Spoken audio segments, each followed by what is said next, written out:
대세 트로트 가수 대열에 이름을 올린 가수 김호중 님이 왜 사랑의 콜센터를 떠났는지, 단지 군대를 가야 해서 그런 거라고 생각하고 이야기하시는 분들도 계시고, 어떤 분들은 아직 바로 문제를 가는 게 아니면서 하차를 하는 게 다른 이유가 있는 계단이었나?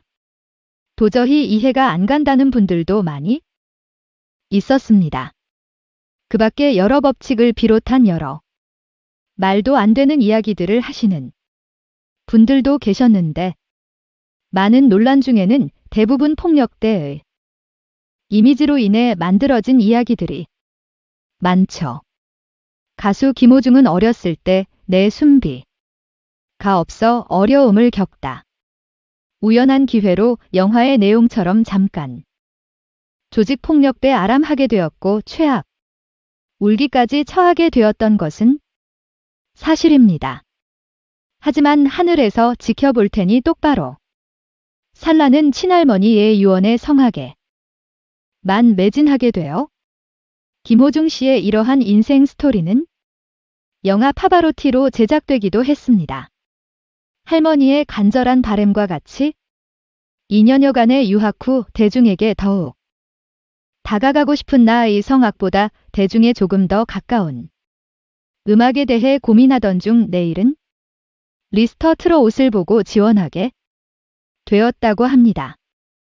과연 그렇게 간절히 바라던 트로트에서 승승장구하고 있던 그는 후에 갑자기 모든 방송을 부만들어 군대를 갔을까요?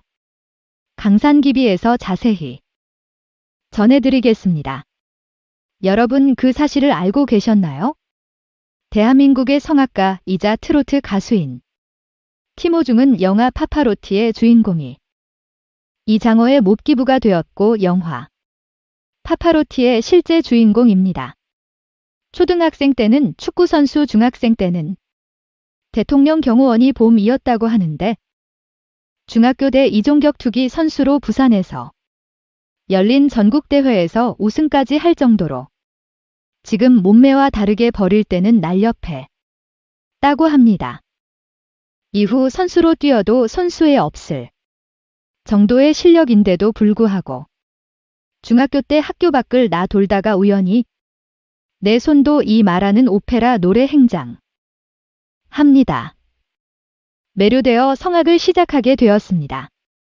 하지만 성악은 돈이 많이 드는 이막 중 하나인데 그는 안 했죠. 버린 기 머중은 생각을 하다가 좋은 방법을 찾아냅니다. 당시 교회에서 성악 지도를 무료로 받을 수 있었는데요. 잠깐의 지도만으로 경북예고에 합격하게 됩니다. 하지만 하늘도 무심하시지 결국 보니 부족해서 일주일에 한 번 맞게 최선을 받을 수 없는 자신과 기본적으로 4-5번의 60을 받는 친구들 사이에서 세상의 벽을 느끼며 원망하게 되고 불성실한 학교 생활을 타게 됩니다. 나중에는 세상 물정 모르는 어린 마음에 돈을 벌게 해주겠다는 형들의 유혹에 너무가 잠깐 버른들이 시키는 심부름을 하게 되어 최악에까지 처하게 되는데, 하지만 그의 인생을 크게 바꾸는 사건이 터지고 마는데 2008년 친할머니 다 대장암으로 돌아가시며 남긴 하늘에서 지켜볼 테니 똑바로 살라는 유언의 마음을 다잡고 때마침 만난 김천예고의 서수영 선생님의 헌신 아래에서 송악에만 패진하게 되는 그 선생님의 가르침과 그의 간절한 덕분에 그는 마침내 2008년 최종 음악 콩쿠르에서 1위를 하고 전국 수리 음악 콩프로 1위를 차지하는 태워를 얻게 되죠. 이후 김호중은 2009년 대한민국 인재상을 수상할 정도로 승승장구 하게 되고 리스터 트롯에 나가서 쟁쟁한 선후의 가수들을 제치고 최종 4위로 마무리했습니다. 그렇게 간절하게 바라던 자리까지 와 미스터 트롯뿐만 아니라 다른 많은 방송에 출연하게 되고 승승장구하고 있었던 그는 보려는 군대를 간다고 하여 모두들 깜짝 논의하게 됩니다. 여기서 방송과의 무슨 약속을 지키지 않고 하차를 한다고 생각하는 분들이 많은데 실제로는 전혀 그렇지가 않은 것으로 알려졌는데요.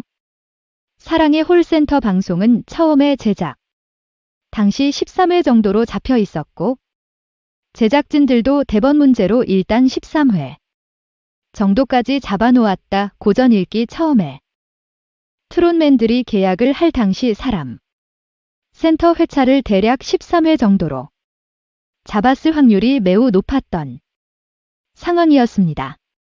그 이후 연장을 결정하고 나서도 선은 각자 트롯맨들의 스케줄을 고려해서 계속 출연을 할지 말지를 결정하면 되는 것입니다. 김호중님은 원래 처음에 계약대로 끝까지 약속을 지켜 여행을 한 것입니다. 갑자기 사랑의 콜센터 방송이 연장 결정이 되면서 자연스럽게 개인적 이유로 출연을 하지 못했을 가능성이 높습니다. 또한 당시 김호중님은 본인의 인쇄의 이야기를 주제로 한 명화를 준비 중에 있었습니다. 그대 고맙소라는 영화의 후반부에는 직접 연기자로 참여도 했고 영화 배우들만 과다 영화 촬영을 하게 되면 개인 스케줄을 모두 취소하고 보통 몇 달 동안 영화 캐릭터에 집중합니다. 특히 김호중의 경우 본인의 인생 이야기를 위해서는 스케줄 조정이 불가피했었겠죠. 그런 그의 성격에 무슨 문제가 있지? 않냐는 질문에 여러분의 생각은 어떠신가요? 두 배 답은 주변 동료의 이야기다. 가장 정확하지 않나요? 트롯맨들은 하나같이 컬을 첫인상은 무뚝뚝하고 과묵해 보이는 남자이지만 겉모습과 다르게 귀엽다고 전했는데요. 사근사근한 첫마디로 첫인상에 대한 선입견을 해제해버리는 반전 매력을 가지고 있고 친한 형들에 의해서 애교와 많다는 평을 듣는 편인데 명탁도 너무 귀엽다고 전했습니다. 사람이 좋다. 제작진도 처음에는 무뚝뚝하게 보였으나 촬영을 하며 진해진 장난기 가득한 남동생이 되어 분위기 메이커 역할을 했다고 전했죠. 모두 하나같이 이 굴모아 이야기하는 그의 성격 다가가기 힘든 첫인상과 달리 장난기 많고 귀여운 구석이 많고 순수하다는 편에 맞네요.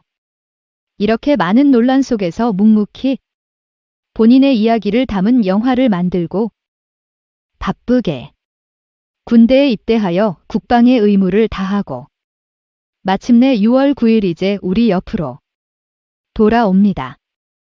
이제는 하차 논란을 무시하 정신없이 방송에 출연할 예정입니다. 먼저 팬들에게 보답하기 위해 많은 것을 준비한 것으로 알려졌죠. 소속사는 김호중의 오는 18일 신곡 빛이 나는 사람을 공개한 팬들을 향한 각별한 애정이 담긴 만큼 많은 기대와 관심 부탁드린다라고 바쳤고 친구 8매를 예고한 김호중은 지난 5일 공식 팬카페를 찾아 소집 해제 후 제 목소리로 첫인사를 드리는 걸 알고 계실 것이다며 준비했던 일이 큰 기쁨으로 제게에 찾아와 이 노래로 먼저 인사를 드려야 될 것. 감사의 마음이 한껏 드러나는 신곡을 예고하고 있습니다. 너무 많은 의무에 시달렸던 가수 김호중임. 보직 하수만을 위해 응원하고 있는 팬 여러분 이제 행복한 꽃길만 걸으실 응원하겠습니다.